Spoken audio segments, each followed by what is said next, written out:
দীপা বাড়িতে পুলিশ নিয়ে আসে আর সোনাকে দেখিয়ে বলে ওই তো আমার মেয়ে, ওর স্বামী ওর উপর অত্যাচার করেছে। তখনই সূর্য বলে এ কি দীপা, তুমি তো আগে আমাকে কিছুই জানাওনি। দীপা বলে জানানোর সুযোগ পাইনি ডাক্তারবাবু। তখনই পুলিশ এসে বলে সোনা মা, আমরা তোমার পাশে আছি, তুমি ভয় পেও না। তখনই সেখানে আমরা দেখতে পাই রুডি আসছে।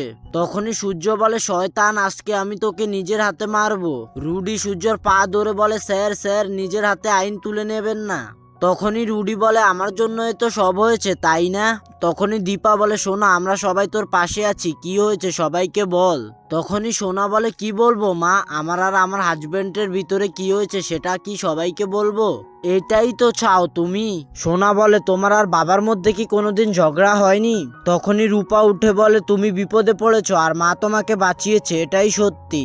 তখনই সোনা বলে আচ্ছা তুমি আর মা আর তোমার প্রেমিকের সাথে ঘুরতে বেরিয়েছিলে না? সোনা বলে আমার পিছনে আমার বর তাড়া করবে না, তোমার প্রেমিক তাড়া করবে বুঝি।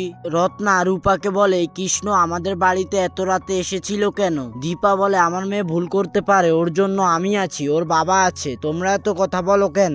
তো বন্ধুরা, এই ছিল আজকের আপডেট। নতুন আপডেট পেতে এখনই চ্যানেলটি সাবস্ক্রাইব করো।